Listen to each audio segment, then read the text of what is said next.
Dr. Mary Greiner. I have a doctor of osteopathic medicine. Today we're going to talk about menopausal women and perimenopausal women. So women who are symptomatic, you don't have to be, the most healthy women are not, I would say, but women that are having hot flashes, night sweats, mental fog, maybe irritability. There's two approaches. One is to do a bioidentical hormone replacement, which is to use actual molecules that are, we think, the same as what is in the body for hormones. That's what today's talk is about. Other methods are to use homeopathics, which is a real favorite of mine. That one is often, I'll use the word corrective for the hormone problems. And there's herbal treatments, and that's probably the most popular in women with that still have their uterus intact. Alright, so what's involved in doing bioidentical hormone replacement? Let me show you the cascade of hormones and how the body handles it. The hormones start with a cholesterol molecule.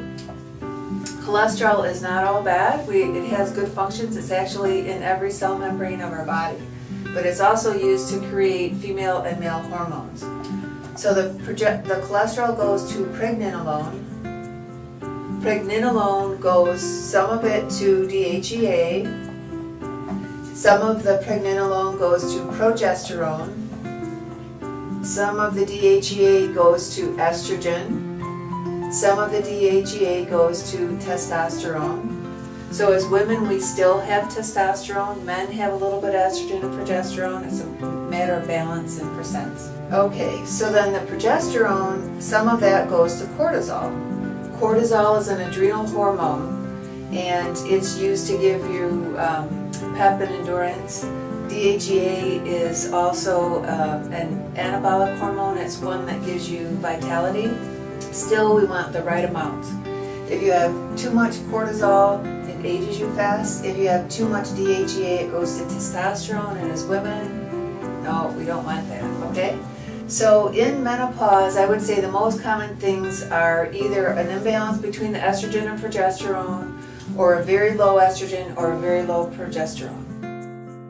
Hormones are produced in the ovaries until we're through the menopause process, and then they're produced in the adrenal glands. So if there's a competition between adrenal needs and female hormone needs, the body's going to give preference to the adrenal needs, which means that while we're treating with bioidentical hormones, there's usually going to be a need for an adaptogenic or a tonic for the adrenal. So we'll usually treat the adrenal glands at the same time. To do bioidentical hormone replacement, I do testing. So all the women get tested. We use saliva testing, not blood.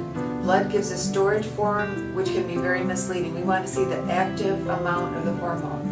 And we're going to do it at a minimum every year. So a woman would come in, we would do a saliva test, determine an appropriate level of bioidentical hormone replacement, and then retest in a couple of months, maybe 3. And then if we like the level, then I write the prescription for 1 year, and they test in 1 year, and then we go on like that. If the woman is still symptomatic, or if her levels are off, and we make an adjustment to the prescription and then retest in a couple months after that, and repeat that cycle until we have great control of symptoms. Okay? I hope this helps.